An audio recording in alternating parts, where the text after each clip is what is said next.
Dios los bendiga, hermanos, Dios los bendiga y los guarde. Un gusto y un privilegio compartir con ustedes nuevamente la palabra de Dios por estos medios, por el perfil de Facebook, Dilman Riches, y por mi canal de YouTube, El Rincón de Dios, creado para luchar la virtud, ya que no llamo ver las tinieblas, su luz admirable. Dando las gracias primeramente a Dios por este día que me permite nuevamente compartir la palabra y bueno, que sea Él hablando a través de mí, que sea Él dándome sabiduría, que sea Él ministrando, y que sea Él haciendo lo que Él solo puede hacer, transformar los corazones por medio de su Espíritu Santo, producir arrepentimiento y fe, hacer todas las cosas nuevas por la palabra de su poder y que todo eso sea para gloria y alabanza de su santo nombre. Se lo pido todo al Dios de Israel, en el nombre poderoso de Jesucristo el justo. Amén, amén. Bueno, hermanos,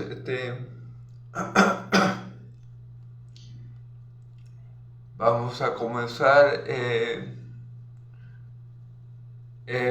Vamos a continuar con la carta a los Corintios, esta vez con la segunda carta a los Corintios, esta vez vamos a estar en el capítulo 4, ¿verdad? Segunda a los Corintios, capítulo 4, versículos del 1 al 18. Como son muchos versículos, no voy a hacer el resumen que siempre hago, aunque sí voy a tocar un poco lo que dije la vez pasada por el video de ayer, para poner los versículos en contexto. Pero bueno, vamos a leer la palabra en el nombre del Padre, del Hijo y del Espíritu Santo. Por lo cual, teniendo nosotros este ministerio según la misericordia que hemos recibido,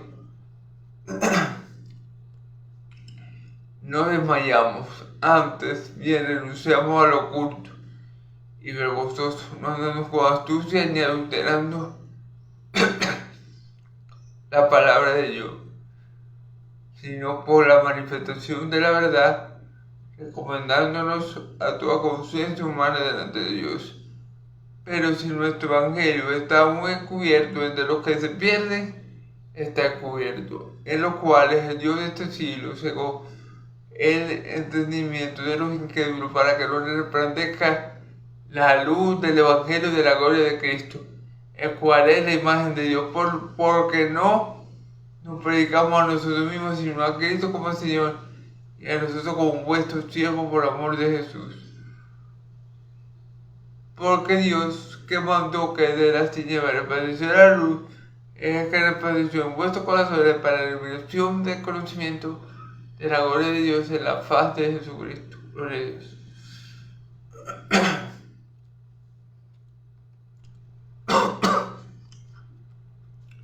Gloria a Dios. Vamos a primero 10 que era del versículo 1 al 18, pero voy a interpretar primero estos 6 versículos y luego leo los que siguen y lo interpreto. Y así hasta que lleguemos al 18. ¿Ven? Entonces, bueno. Comienza diciendo Pablo: por lo cual, teniendo nosotros este ministerio según la misericordia que hemos recibido. ¿Cuál ministerio? El ministerio del nuevo pacto. El ministerio de la justificación. Recuerde que el ministerio del antiguo pacto era, Pablo lo llama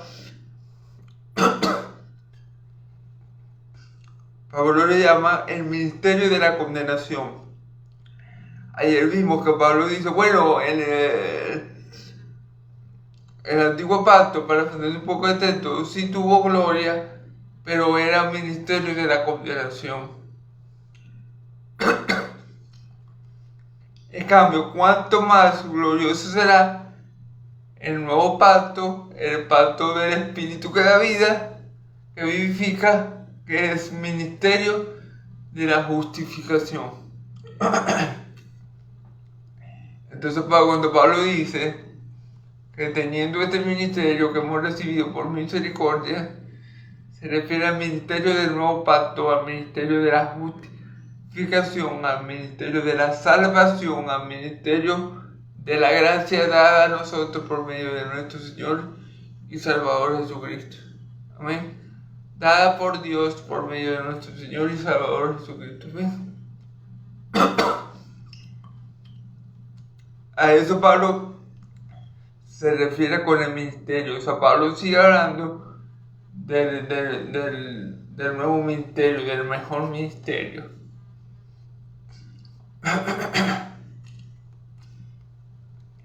Que es el ministerio del nuevo pacto, que no es un ministerio, no es como el ministerio de la letra, o sea, de la ley, que mataba.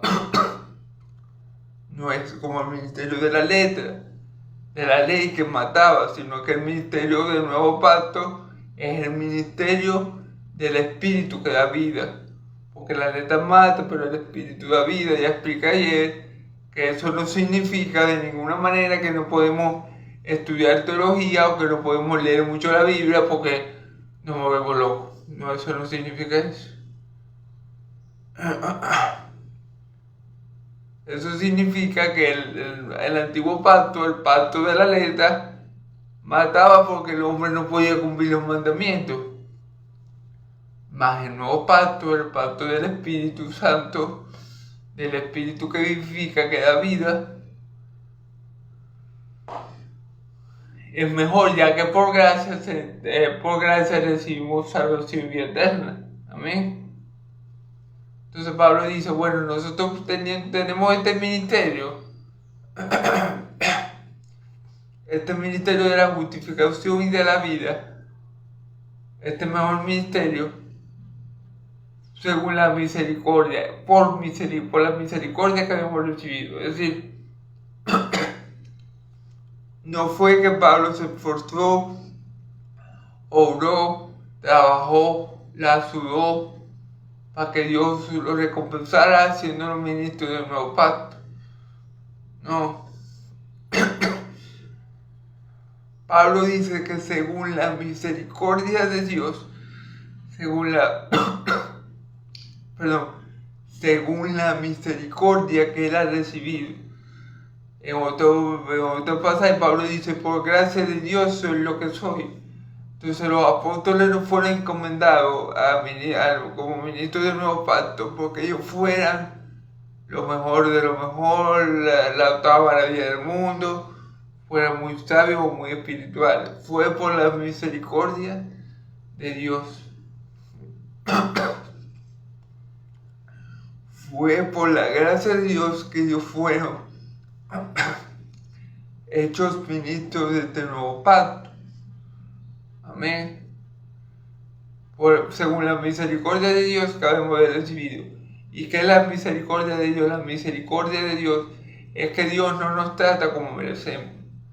Nadie merece la salvación. Todos merecemos el castigo eterno. Pero Dios, que es rico en misericordia, con el gran amor con que nos amó, nos dio vida juntamente con Cristo. Por gracia somos salvos. Entonces la misericordia de Dios es no darnos lo que merecemos. Amén. Y la gracia es darnos lo que no merecemos. Amén. Entonces, bueno, por esta razón Pablo es ministro del nuevo pacto. Por la misericordia que ha recibido de parte de Dios. Amén. Porque Dios, en vez de castigarlos por matar a cristianos o por llevarlos a la cárcel por ser testigo de la muerte ocular de Esteban,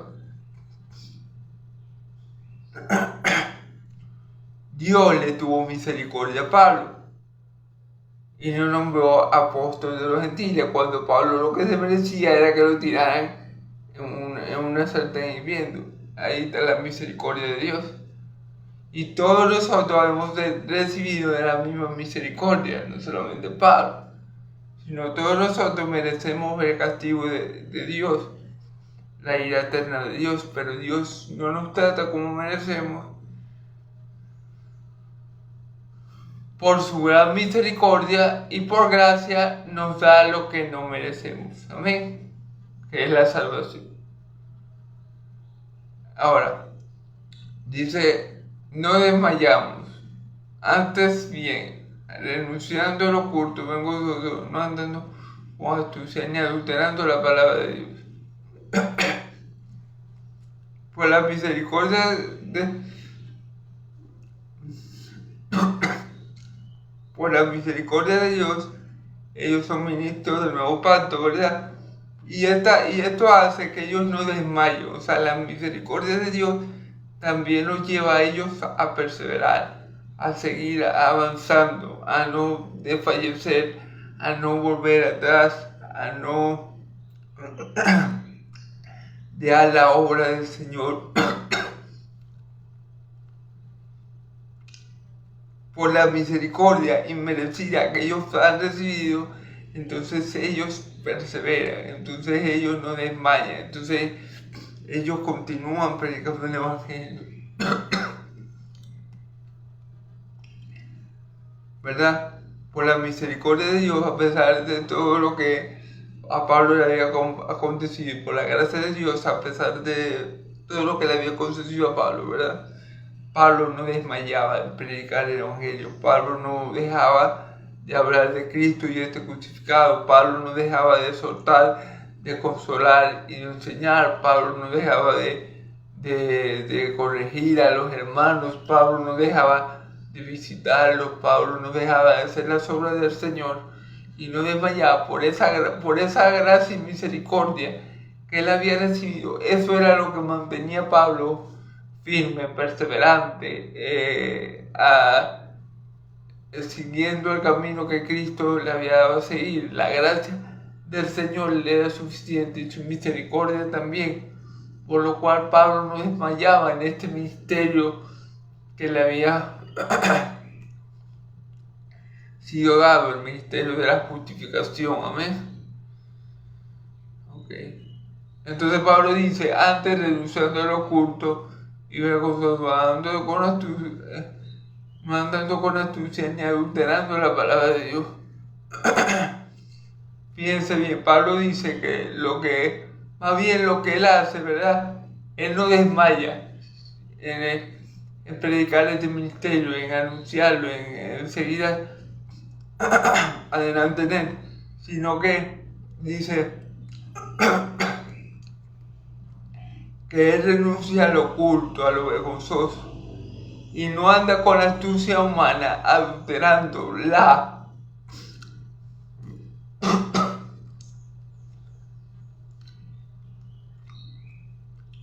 la palabra de Dios. ¿Por qué es importante, hermano? Porque cuando uno ve a un falso profeta, a un falso maestro que adultera la palabra de Dios, ¿qué es adulterar? Bueno, mezclar algo puro con algo que no lo es. Por ejemplo,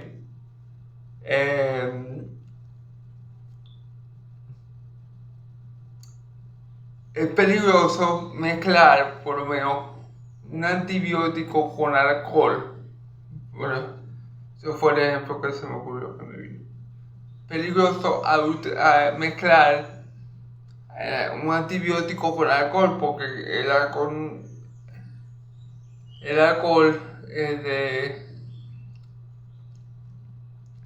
digámoslo así, altera el antibiótico y produce efectos malos en vez de sanar, en vez de curar, en vez de ayudar. Cuando uno se bebe algo con antibiótico ocurre algo malo. Entonces, ¿qué es adulterar? Es mezclar algo puro con algo que no lo es. y eso hace que lo puro se corrompa. O sea, eso hace que la pureza de lo que se está diciendo se pierda y se corrompa totalmente. Entonces, eso es adulterar. Mezclar la palabra de Dios con filosofías huecas y humanas para alcanzar un objetivo propio. Por eso que Pablo dice aquí, hermano, con astucia. Porque el hombre que adultera la palabra no lo hace por bruto, lo hace porque se cree muy inteligente, lo hace porque él quiere sacar un beneficio de adulterar la palabra, de corromper la palabra, de mezclar palabras de Dios con palabras de hombre. Él quiere sacar un beneficio. Por eso que el hombre lo hace con astucia, porque lo hace con un propósito, lo hace para un fin. Pero bueno, entonces cuando hay esa mezcolanza de la palabra de Dios con filosofías humanas, lo que hace es que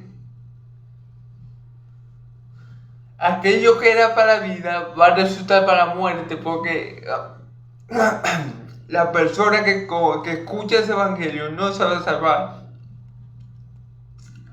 porque está escuchando palabras adulteradas por huecas filosofías humanas. Entonces esta palabra no lo va a llevar para la salvación, porque no es palabra de Dios, porque no es el evangelio en su estado más puro, sino que es una mezcolanza de ideas humanas con verdades divinas. Y eso lo que hace es que corrompe, no digamos el mensaje, pero sí cambia cuando la palabra de Dios es adulterada, esta no termina cumpliendo el propósito de Dios, porque ya deja de ser palabra de Dios y se convierte más bien en una mezcolanza que no crea ni produce en el hombre salvación, sino todo lo contrario. Amén. Así que toda cosa que uno adultera es peligrosa. Como le digo, si uno se bebe un antibiótico con licor, puede tener un efecto secundario malo en el cuerpo, porque no es el antibiótico puro que es lo que te quita la infección, por ejemplo, o lo que tengas, el malestar que tengas, porque ya va corrompido por el licor. Asimismo, cuando uno le añade o mezcla la palabra de hombres con la palabra de Dios, la palabra de esas palabras no te salvan. ¿Por qué? Porque ya van diluidas, ya van corrompidas, ya cambió por completo el poder que había en las palabras, porque son más bien palabras humanas para alcanzar un objetivo propio. Amén. Bueno, espero que no me haya dado mucho en este punto. Dice, sino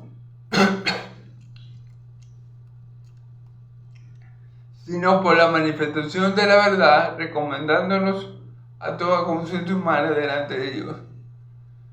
¿Cómo se comportaban los apóstoles? Bueno, no andaban en lo oculto, ni en vergonzoso, ni corrompían con astucia la palabra de Dios, ¿verdad? ¿Qué hacían los apóstoles más bien? Sino por la manifestación de la verdad, recomendándonos a toda conciencia humana delante de Dios. Los que conocían a los apóstoles sabían que ellos hablaban según la verdad de Dios, que ellos no hablaban sutileza hueca de hombre, ni para palabrería, ni tenían un evangelio corrompido, ni andaban con astucia para pervertir la palabra.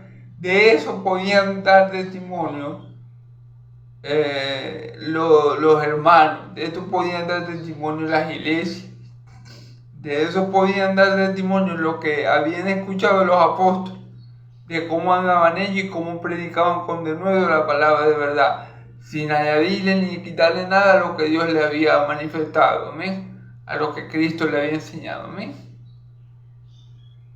Entonces fíjense bien que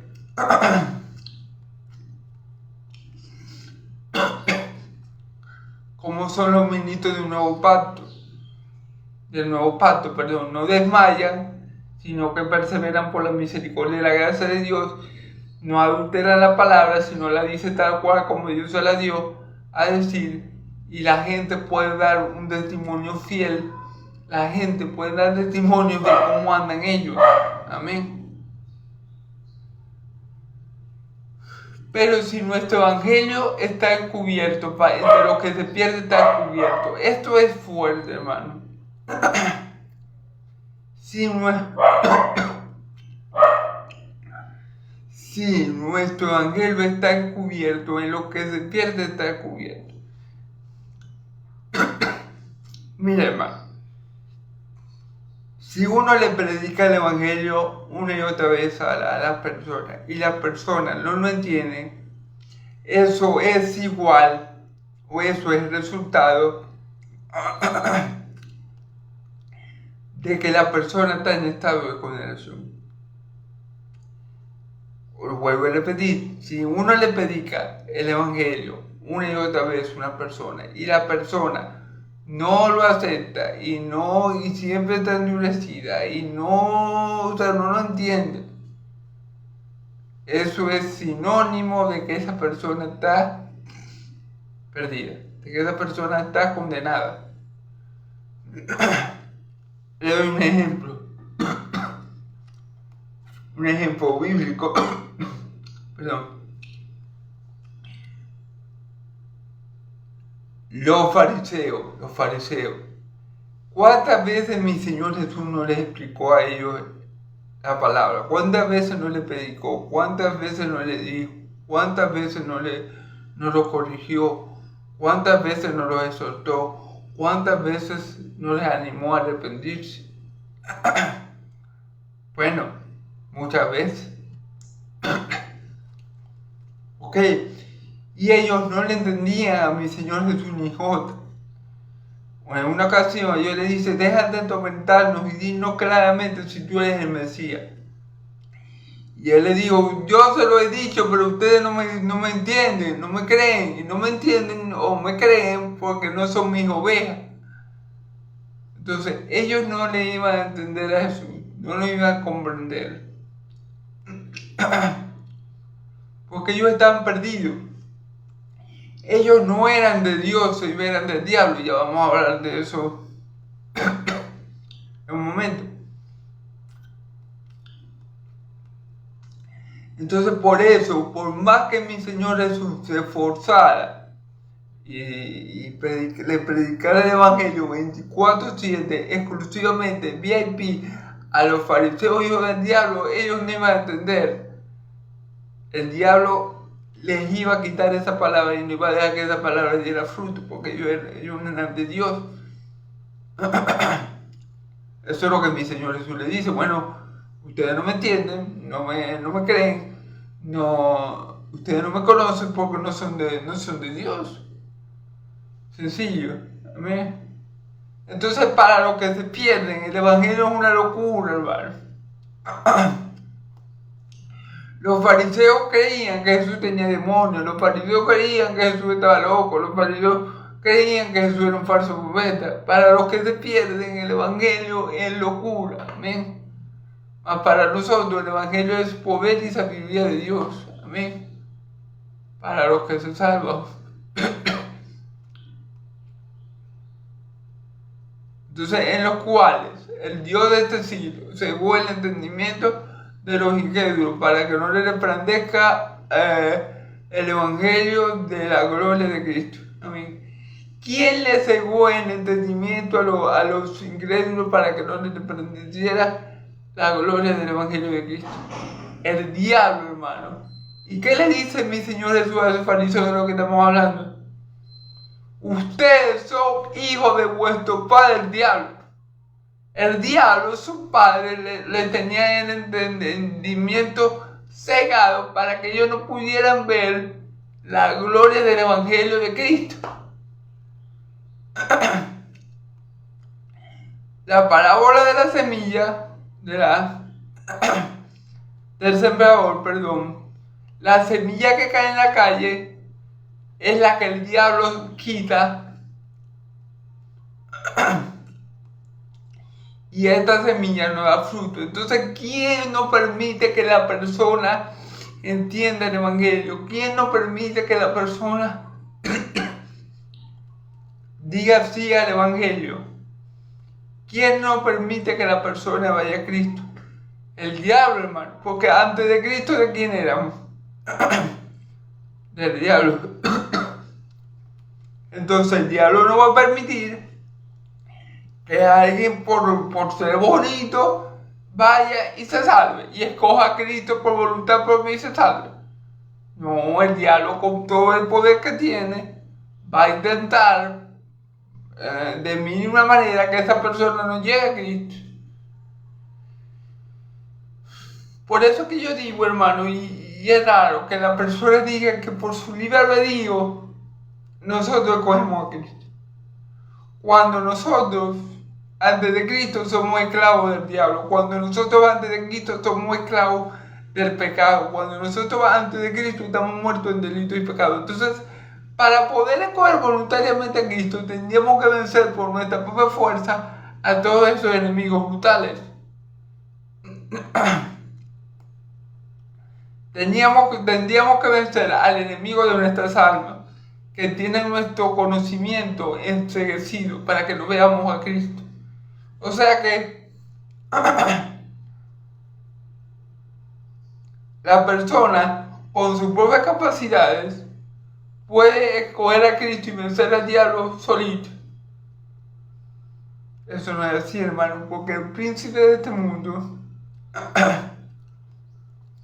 el Dios de este mundo, tiene el entendimiento de eso que se pierde, cegado, hermano.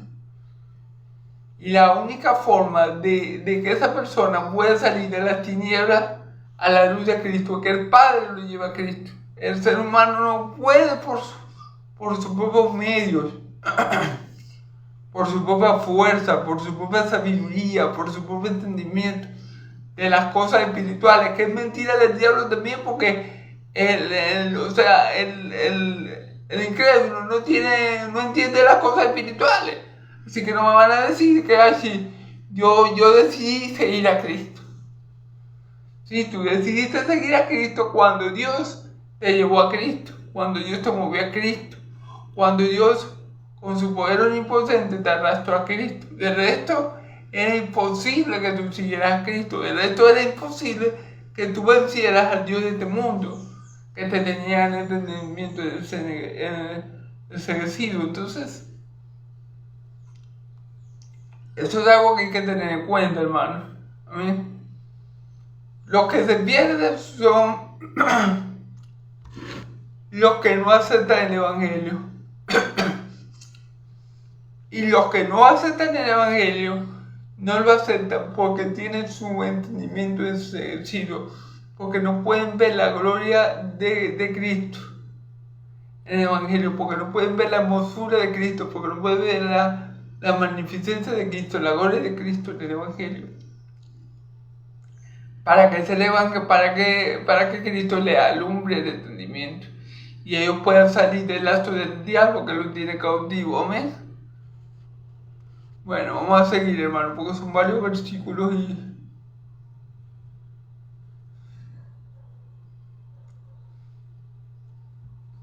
¿cuál es la imagen de Dios? La gloria de Cristo. ¿Cuál es la imagen de Dios? Cristo es la imagen visible del Dios invisible. Cristo es, en pocas palabras, todo lo que tú y yo no podemos ver del Dios invisible. Cristo es todo lo que el ser humano, todos los atributos que el ser humano no puede conocer de Dios porque no lo ve, ¿verdad? Con este cuerpo, están condensados, están están en Cristo Jesús. Todo lo que es el Padre es el Hijo. Y por medio del Hijo es que llegamos al conocimiento pleno de lo que es el Padre. Amén. Nadie conoce al Hijo sino el Padre. Nadie conoce al Padre sino el Hijo. Y a los que el Hijo se los da a conocer. Amén. Porque no nos predicamos a nosotros mismos, sino a Jesucristo como Señor. Y a nosotros como nuestro siervo por amor a Jesús. Porque no nos predicamos a nosotros mismos, sino a Jesucristo como Señor. Ok. A veces, hermano, caemos en la... en la trampa de querer predicarnos a nosotros mismos.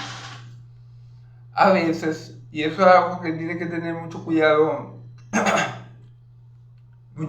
todo siervo de Dios, de no caer en la tentación de predicarse a uno mismo, de no caer en la tentación de querer adulterar la palabra de Dios, como ya vimos, para alcanzar un fin humano. Amén. Yo he visto, hermano, otros hermanos que, bueno, yo le da la oportunidad de predicar y ellos predican mucho sobre ellos mismos, es decir, ellos dan mucho testimonio acerca de sí mismos, que me pasó esto, que Dios hizo esto, que aquello. Hermanos, el púlpito no es para predicar a Nirvani, el púlpito no es para decir, no, Dios hizo conmigo esto, aquello, o uno o lo otro, no. El púlpito es para predicar a Cristo, para predicar las virtudes de aquel que nos llamó de las tinieblas a su luz admirable, para predicar sobre los atributos de Dios que son perfecciones, para dar a conocer la voluntad de Dios a los hombres. El púlpito es para eso. No para predicarnos nosotros mismos. Porque mi testimonio no va a salvar a nadie. Mi testimonio no le va a dar vida a nadie. Mi testimonio no es palabra de Dios. Y la palabra de Dios es la que da vida. Entonces, cuidado con caer en esas trampas y en esos, llamémoslo así, malos hábitos que a veces uno puede llegar a tener. Sino a Jesucristo como Señor. ¿A quién predicamos? A Jesucristo. La obra de Cristo. Predicamos que Cristo es nuestro Señor, que Cristo es nuestro Salvador, que Cristo es nuestro Redentor, que Cristo es nuestro ayudador, que Cristo es nuestra fortaleza, que Cristo es nuestro amparo. Predicamos a Cristo como Señor de nuestras vidas. Amén. Y a nosotros como ¿qué? Como siervos. Y a nosotros como ¿qué? Como siervos. Como vuestros siervos por amor a Cristo. Y nosotros predicamos a la congregación que nosotros somos siervos. El pastor es un siervo de los creyentes, de las ovejas, por amor al Señor. El pastor que está haciendo por las ovejas, pastorear la verdad. Pastorearlas, este pastoreo es un servicio por las ovejas que el pastor hace por amor a Jesucristo. El pastor en la iglesia, el pastor es el que más sirve. En la iglesia el pastor no es el que está en un escritorio echándose fresco. No, el pastor en una iglesia es el que más sirve, el que más se preocupa, el más atacado, por el que más hay que orar. Ese es el pastor. El pastor es un servidor de nosotros, las ovejas, por amor a Jesucristo. Amén. ¿Qué le dice Jesús a Pedro? Pedro, ¿me amas? Sí, Señor, sabes que te amo. Apacienta mis ovejas. Pedro, ¿me amas? Sí, Señor, sabes que te amo. Bueno, pastorea mis corderos. Para apreciar un poco el texto, ¿verdad? Pedro, ¿sabes que me amas? Señor, tú lo sabes todo. Bueno, apacienta mis ovejas. Entonces, el pastor, hermanos, es el que sirve más que todo en la iglesia por amor a Jesús. Amén. Por amor a Jesús, el pastor, que es el mayor en una iglesia, se hace siervo de todos. Igualmente, por amor a Dios Padre, el Hijo, que es mayor a todos, se hizo siervo de todos. Y es el obispo, el pastor de nuestras almas, el obispo de nuestras almas. Amén. Vamos a continuar, hermano. Porque Dios que mandó que de las tinieblas resplandeciera la luz. Aquí fíjense, porque Dios que mandó que de las tinieblas resplandeciera la luz. Cuando Dios mandó que de las tinieblas resplandeciera la luz, en el principio la tierra estaba vacía y desordenada y solamente había tinieblas. Y Dios mandó y dijo, hágase la luz. Y ahí de las tinieblas resplandeció una luz tan fuerte que las tinieblas no pudieron comprenderla y huyeron. Amén. Es el que resplandeció en nuestros corazones para la iluminación del conocimiento de la gloria de Dios en la faz de Jesucristo. Fíjense bien, hermano. No es que nosotros somos superdotados y por eso nosotros entendimos el Evangelio. No es que nosotros somos superdotados y por eso es que nosotros llegamos a Cristo. No es que nosotros somos mejor que los otros pecadores y por esa razón Dios nos escogió y por eso llegamos a Cristo. No. La razón por la que tú y yo no estamos, no tenemos el entendimiento entenecido. La razón por la que tú y yo no somos cautivos del diablo es porque Dios, así como Dios mandó en el principio a que resplandeciera la luz para iluminar la oscuridad del principio, para ganar la ignorancia, así mismo fue Dios el que mandó que resplandeciera en nuestros corazones la luz del Evangelio. Fue Dios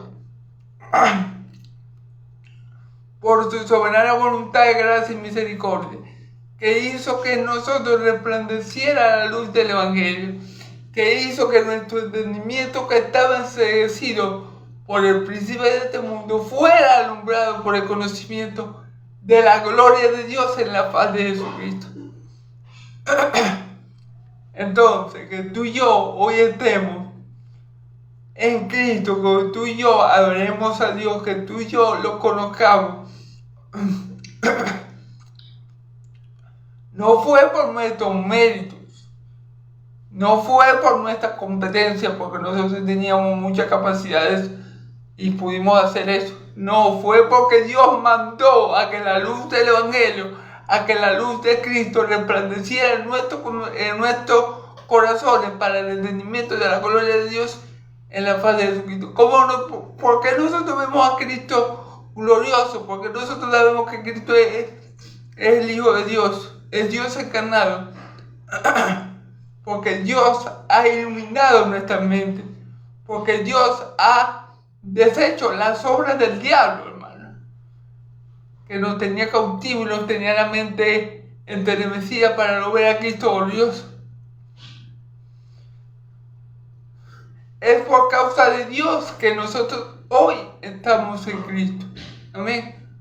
No por causa de una decisión humana, sino por causa de una decisión divina. No por causa de voluntad humana, sino por causa de la voluntad divina. Es que hoy nosotros estamos en Cristo. Porque Dios fue que mandó que desde nuestra tiniebla, desde las tinieblas de nuestra mente entenebrecida por el príncipe del mundo, resplandeciera la luz del Evangelio para la iluminación de la gloria de Dios en la faz de Jesucristo.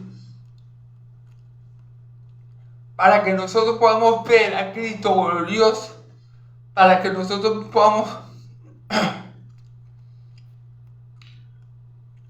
ver a Cristo como nuestro Señor y como Dios, Dios Padre tuvo que hacer lo que hizo en el principio, iluminar la oscuridad que había en nuestras mentes, así como iluminó la oscuridad que había en el principio. Así que si hoy tú y yo estamos en Cristo, es por la voluntad de Dios, es por la obra de Dios, es por el poder omnipotente de Dios que puede hacer todas las cosas. Amén. Bueno, vamos a continuar, hermano, porque creo que me estoy demorando mucho. Pero vamos a leer del 7 al 11. Pero tenemos este tesoro en vaso de barro para que la excelencia del poder sea de Dios y no de nosotros, porque estamos atribulados en todo, mas no angustiados, en apuro, mas no desesperados, perseguidos, mas no desamparados, derribados, pero no destruidos, llevando en el cuerpo siempre por todas partes la muerte de Jesús, para que también la vida de Jesús se manifieste en nuestro cuerpo. Porque nosotros vivimos siempre, estamos entregados a muerte por causa de Jesús, para que también la vida de Jesús se manifieste en nuestra carne mortal, de manera que la muerte actúa en nosotros y en vosotros la vida, ¿ok? Pero tenemos este vaso de barro, tenemos este tesoro en vaso de barro, para que toda la gloria y la excelencia sea para Dios. Perdón, para que la excelencia del poder sea de Dios. ¿Cuál es el tesoro que tenemos en vaso de barro? El tesoro del Evangelio, el tesoro del conocimiento de Dios en la faz de Jesucristo. Este tesoro, Dios lo ha colocado en vaso de barro. ¿Quiénes son los vasos de barro? Nosotros.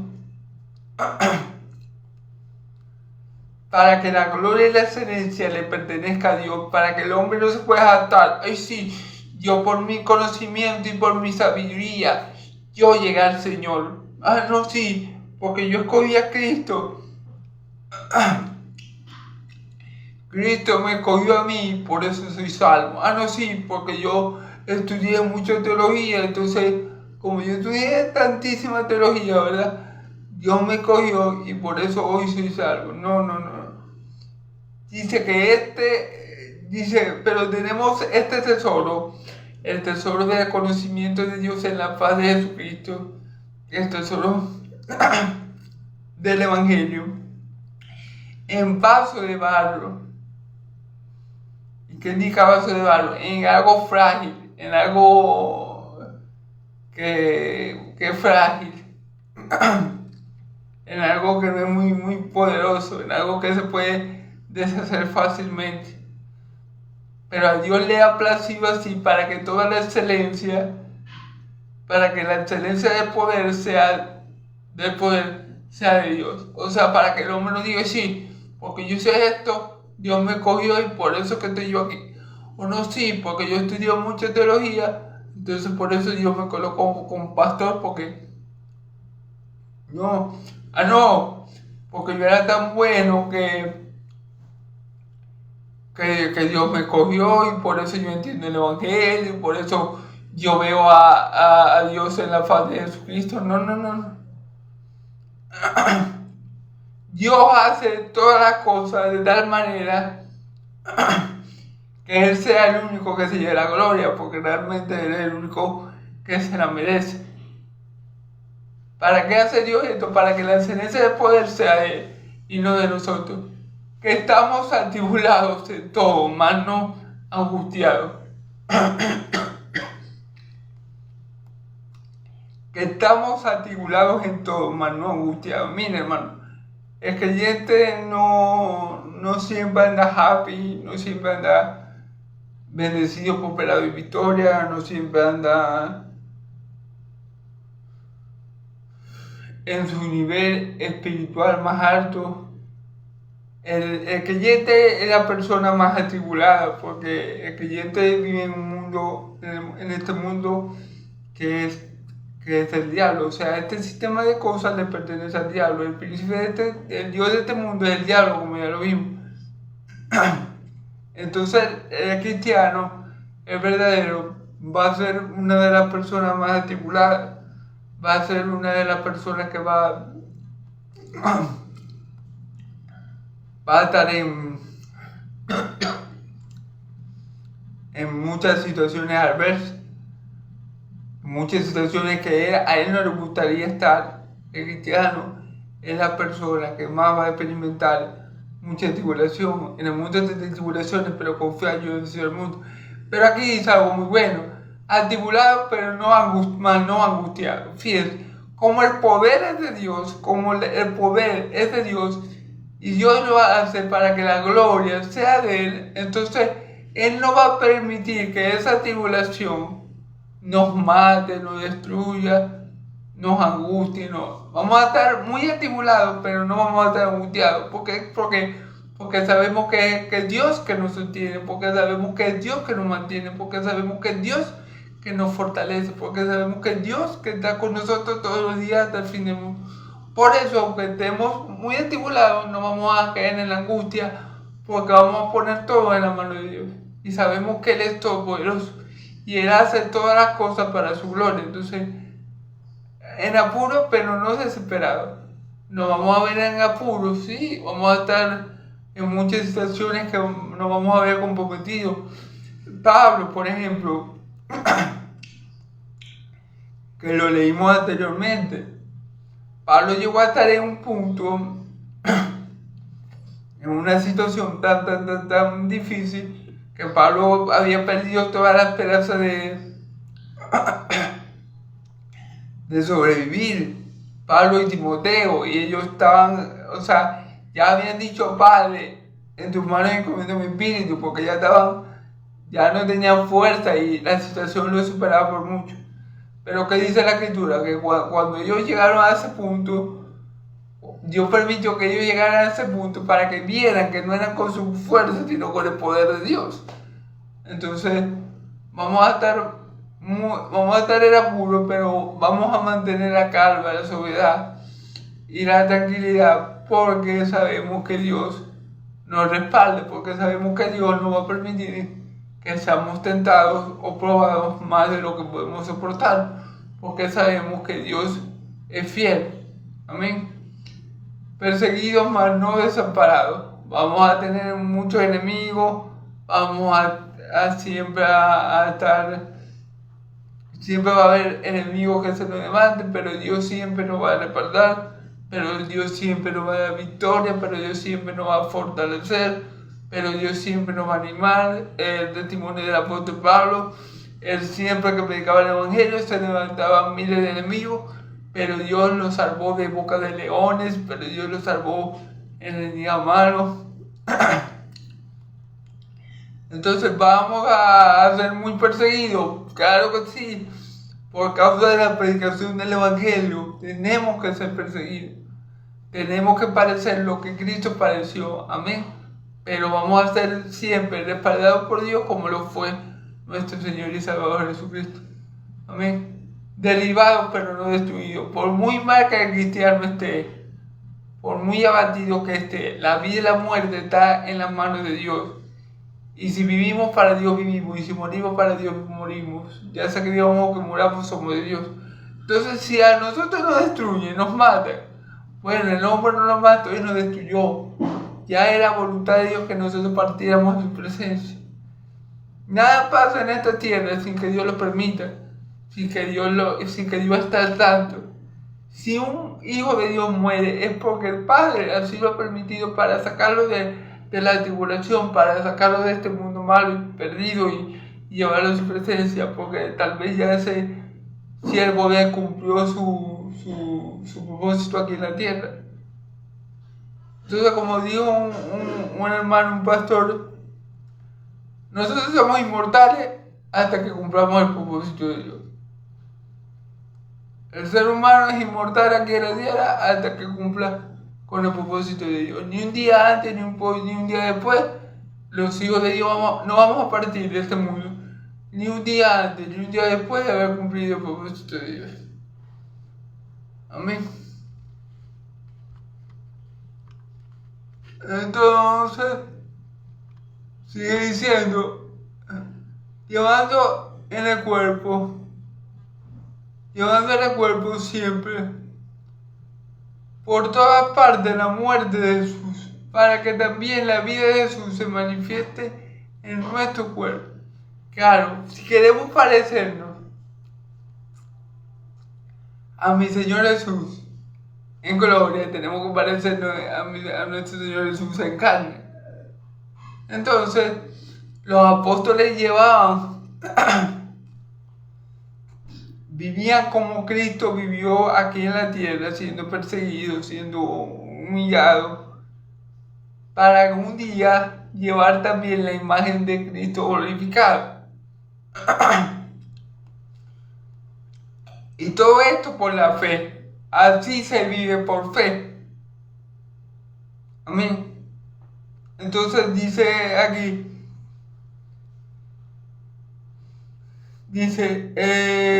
llevando el cuerpo siempre por toda, llevando en el cuerpo siempre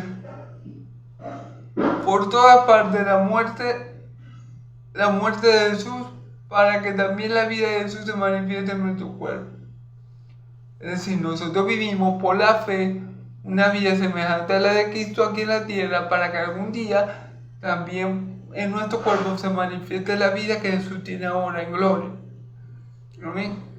Porque nosotros que hemos vivido siempre estamos entregados a muerte por causa de Jesús. Claro, los apóstoles siempre ellos vivían, o sea, en un estado de muerte, es decir,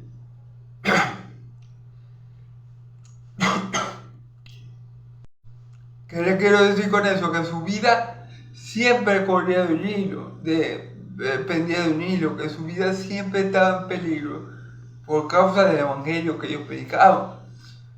Sin embargo, Cristo lo sostuvo, lo sostuvo todo el tiempo que ellos estuvieron aquí. Bueno, hasta que fue voluntad de Dios que ellos partieran a su presencia. Amén. Para que también la vida de Jesús se manifieste en nuestra carne mortal. Fíjense, ellos tenían fe que si ellos vivían como Jesús aquí en la tierra, también iban a vivir como Jesús allá en los cielos, con cuerpo glorificado. Ellos tenían fe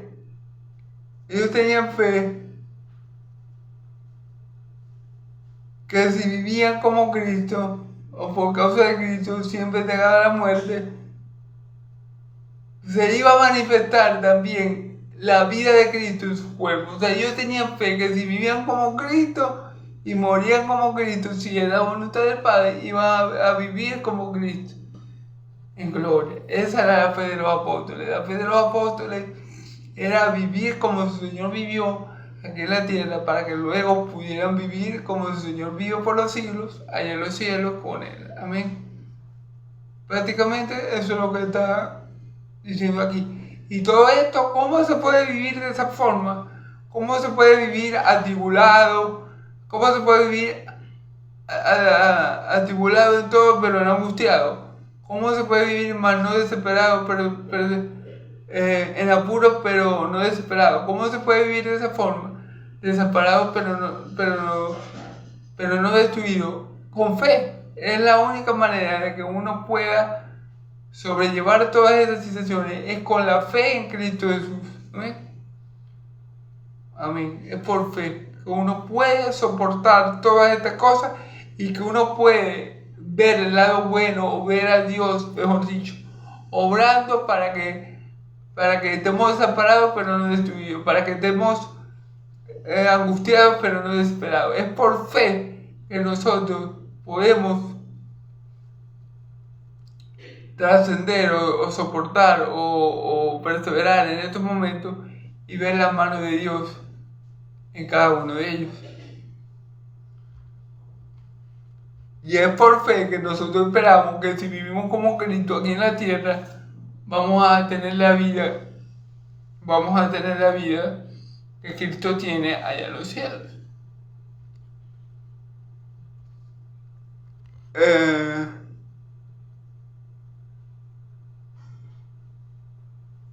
De manera que la muerte actúa en nosotros y en vosotros la vida. Claro, porque los apóstoles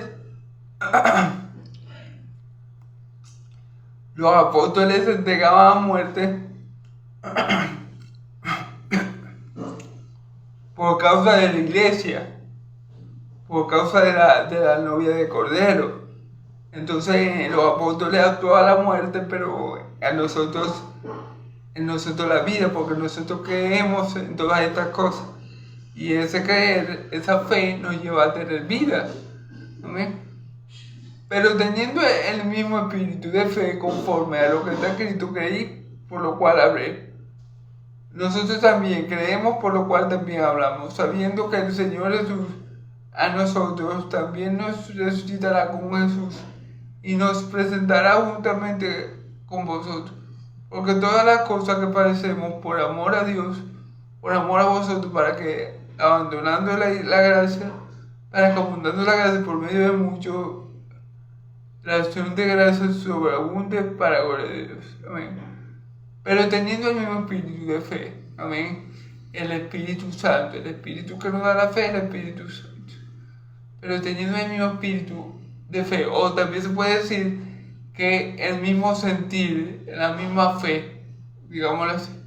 Porque aquí en verdad no está con E mayúscula el espíritu, sino con E minúscula. Entonces el espíritu de fe aquí, el Espíritu Santo se puede decir el espíritu de fe, pero aquí podríamos decir que el espíritu de fe es el mismo sentir. Amén. Conforme a lo que está escrito, por lo cual hablé, creí por lo cual hablé, claro. Nosotros creemos y eso que creemos lo expresamos, lo hablamos y confiamos en ellos por fe. La fe es lo que lleva a hablar, es lo que nos lleva a hablar a nosotros de Cristo en que creemos, de Cristo que confiamos, de Cristo a quien esperamos. Es la fe, es ese sentir, es esa fe que nos mueve a hablar de lo que queremos, como está escrito. Y por eso, porque creemos feriamente, poderosamente en eso, entonces nosotros hablamos acerca de eso. Nosotros también creemos, por lo cual también hablamos, dice Pablo, sabiendo que resucitó al Señor Jesús, a nosotros también nos resucitará. Teniendo la fe de que resucitó a mi Señor Jesús, también nos resucitará a nosotros. Nosotros sabemos que en nosotros mora el Espíritu Santo y tenemos esa fe y esa confianza, hermano, que el Espíritu Santo nos va a resucitar a nosotros como resucitó a Cristo. Dios, por medio del poder del Espíritu Santo, Dios, a través de su Espíritu Santo, va a vivificar nuestros cuerpos mortales. Los va a traer a la vida glorificados en el día del Señor. Amén. Esa es la fe creyente. Nosotros sabemos que eso va a acontecer y por eso lo hablamos, y por eso lo enseñamos, y por eso lo predicamos, ¿verdad? Creí por lo cual hablé. Creo, y como creo en eso, eso es lo que hablo. Amén. Entonces nosotros tenemos esa fe, esa confianza de que el mismo Espíritu que levantó a nuestro Señor Jesucristo de los muertos nos va a levantar a nosotros con un cuerpo glorificado para estar juntamente con Él. Dice, y nos presentará juntamente con vosotros. Es decir, Pablo dice que los creyentes no van a ser presentados delante de Dios, uno primero y otro después. No. Vamos a ser presentados todos delante de Dios con cuerpo glorificado. No unos primero y otros después. No.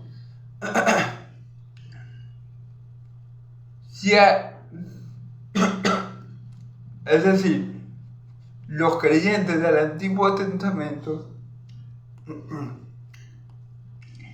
van a ser presentados también juntamente con nosotros. No unos primero y otros después, no. Cuando Dios resucite, va a resucitar a todos sus santos, a los del Antiguo y los del Nuevo Testamento, con cuerpo glorificado.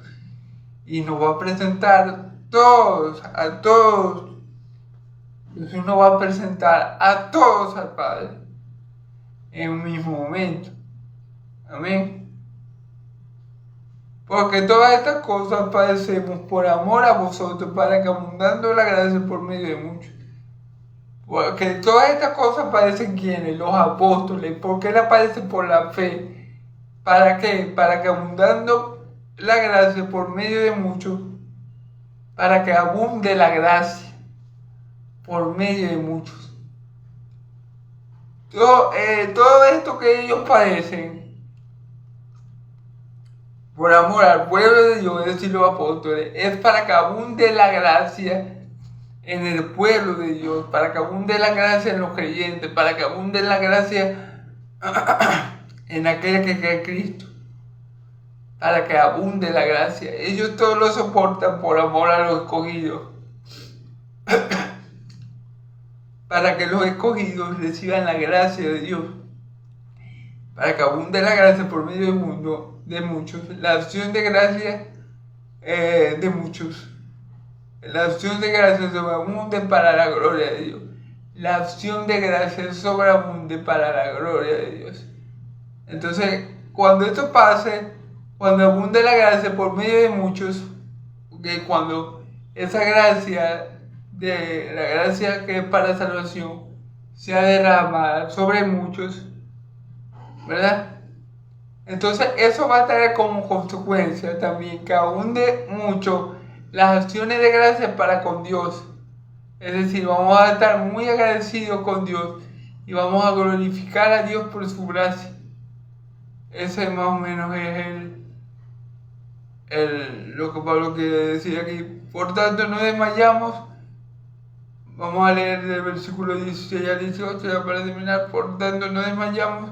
Antes, aunque nuestro hombre se va desgastando, no obstante, se renueva día a día, porque esta tribulación momentánea en nosotros produce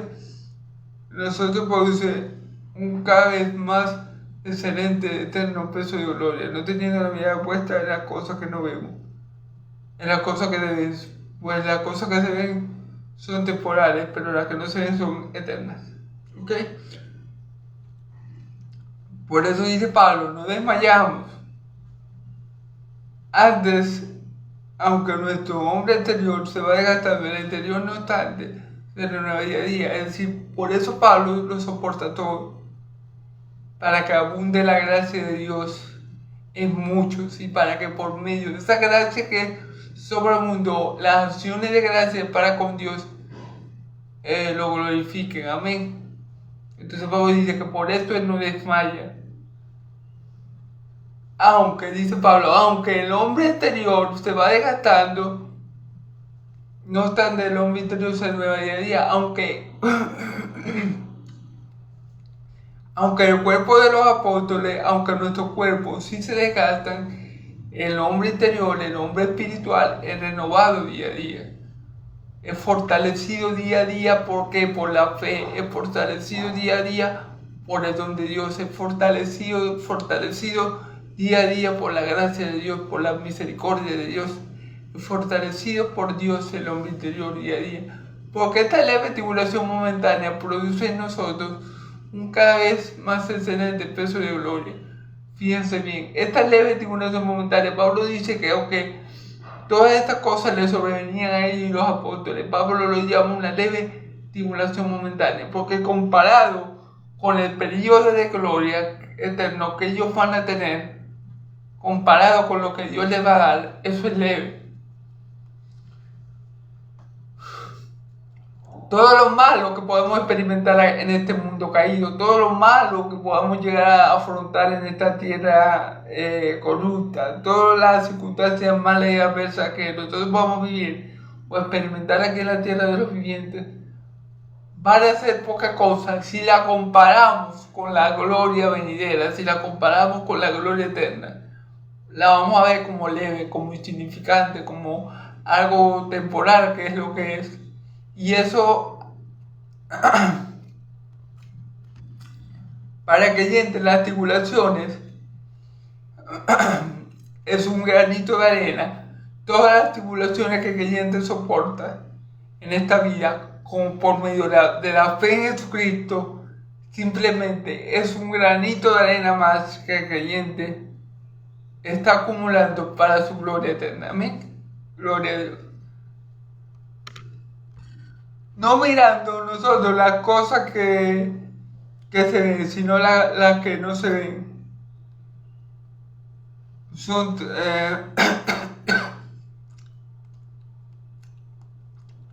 no mirando nosotros las cosas que se ven, sino las que no se ven. Pues las cosas que se ven son temporales, pero las cosas que no se ven son eternas. Si no teniendo la mirada puesta en las cosas de este mundo, sino en las cosas de arriba, donde está nuestro Señor Jesús, también sentado a la diestra de Dios. Entonces, nosotros no estamos enfocados en lo de abajo, nosotros no estamos enfocados en lo material, nosotros no estamos enfocados en lo terrenal, en lo hemífero, en lo temporal, sino en las cosas de arriba, en las cosas gloriosas, en las cosas eternas, en las cosas permanentes, en las cosas divinas. Y así podemos soportar por medio de la fe todas las cosas que nos pasen, porque tenemos la idea puesta en las cosas eternas. Amén. Entonces, bueno, ya para terminar vamos a hacer un breve resumen de esta parte, hermano. Ya sabemos que los vasos de barro donde Dios tiene escondido ese tesoro somos nosotros, ¿verdad? ¿Por qué vasos de barro? Porque bueno, nosotros somos frailes. ¿Y por qué Dios lo hace así? Para que toda la gloria y la excelencia sea para el poder, para que toda la excelencia del poder sea para Dios, para que no nos jactemos en presencia de Dios. Amén. Y después sabemos que aunque estemos atribulados, ¿verdad? No vamos a estar angustiados.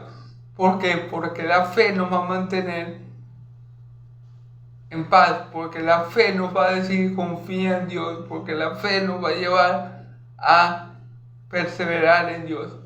Vamos a estar angustiados y en apuros, mas no desesperados por la fe. La fe nos va a mantener centrados en Dios, perseguidos mas no desamparados, perseguidos por muchos mas no desamparados, porque Dios va a estar siempre con nosotros, porque el Espíritu Santo va a estar siempre con nosotros y vamos a estar derribados pero no destruidos, porque mayor es que está en nosotros que está en el mundo. ¿Me? Y como yo le dije, nada pasa en esta tierra sin que Dios lo permita. El creyente va a morir cuando Dios lo disponga, no cuando el hombre quiera. Amén. Ok. Y los apóstoles, aquí Pablo está diciendo, bueno, nosotros por fe vamos a vivir la vida que vivió Cristo. Vamos a llevar la muerte de Cristo para que algún día, por la fe, la vida de Cristo sea manifestada en nuestros cuerpos mortales. Amén. Ellos tenían entendido por fe, ellos sabían por fe que si padecían los sufrimientos de Cristo aquí en la tierra, iban a experimentar la gloria de Cristo allá en los cielos y en la tierra nueva. Amén. Y bueno, la fe nos lleva a hablar de lo que creemos, como dice la Escritura, y de eso hablamos. Y la fe nos lleva a creer también de que Cristo, como Cristo resucitó, nosotros también vamos a resucitar y vamos a presentarnos juntamente con Él. Ahí les dije, los santos del Nuevo Testamento y los del Antiguo Testamento, todos vamos a ser presentados delante de Dios al mismo tiempo. Entonces Pablo dice que por la fe, nosotros, aunque este cuerpo se esté desgastando día a día, sabemos que nuestro hombre interior es renovado día a día por la fe, por la gracia, por la misericordia, por el obrar de Dios en nuestra vida. Y sabemos que la tribulación por fe, experimentamos una tribulación que sabemos que es débil, que es efímera, que es pasajera, ya que la vemos así porque la comparamos con la gloria que nos va a dar Cristo. Entonces, por la fe, al comparar estas dos verdades, vemos que la tribulación son pasajeras y efímeras en comparación con la gloria que vamos a recibir. Y la tribulación solamente produce en el creyente un poquito más, es un granito más para la gloria que va a tener el creyente por medio de la fe en Cristo Jesús. Porque el creyente no está mirando lo de aquí abajo, no está mirando lo terrenal, no está mirando lo material, no está mirando lo que se desvanece, lo que se acaba, lo que se termina, sino está mirando lo que tenemos en gloria, que va a ser eterno y permanente. Amén. Entonces, bueno, Dios me lo bendiga, hermanos, Dios me lo bendiga y me lo guarde. Yahvé haga resplandecer su rostro sobre ustedes, Yahvé alce su rostro sobre ustedes y le dé paz. Que la paz de Dios y la gracia de mi Señor Jesucristo sean con todos sus pueblos santos del pueblo de Dios. Dice amén y amén. Gloria a Dios.